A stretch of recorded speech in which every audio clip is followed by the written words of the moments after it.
আসসালামু আলাইকুম গাইস। আজকে আমার বড় চাচা যারা কানাডা থেকে আসছিল 2 মাস আগে, তারা আজকে চলে যাবে বাসা থেকে, বরিশালের বাসা থেকে। তারপর তারা ঢাকায় যাবে, দেন তারপর তারা ওখান থেকে এয়ারপোর্ট থেকে কানাডায় চলে যাবে। সো আজকে তারা বাসা থেকে চলে যাচ্ছে। আমাদের বাড়ির যত মানুষ আছে সবাই তাদেরকে দেখার জন্য, বিদায় জানানোর জন্য আমাদের বাসায় বসে আছে। এই যে আমার বড় আঙ্কেল, এই যে আমার ছোট ভাই, ওই আমার তন্ময় ভাই বসে রয়েছে, আর এই আমার চাচতো ভাই ছোট চাচার ছেলে। সো তন্ময় ভাই একটু অসুস্থ, জ্বর ছিল এই কয়েকদিন ধরে। সো অনেক টায়ার্ড। এই আমার বড় কাকি যারা কানাডায় থাকে। সো আমার ছোট আঙ্কেলের যে মেয়ে শেষদা, সে আবার তাকে আবেগ দেখাই দিতেছে আর অনেক কান্নাকাটি করতেছে যে এতদিন তাদের সাথে ছিল আর আজকে তারা চলে যাবে। তার কারণে সবারই মন খারাপ, আমার অনেক মন খারাপ যে ভাইদের সাথে এত ঘোরাঘুরি করছি। আপনারা আমার অনেকগুলো ব্লগে দেখছেন ভাইদের সাথে আমি ঘোরাঘুরি করছি।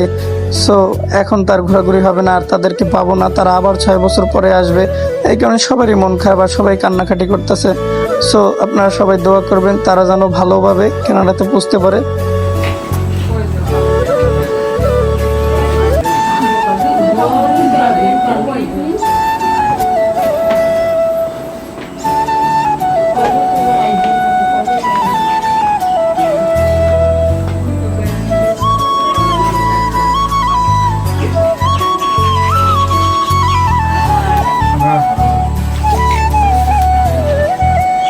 গাইস, আমাদের বাসার সামনে হাইক্স গাড়িটা এসে পড়ছে, তারা এখন সেই গাড়িতে ঢাকায় চলে যাবে।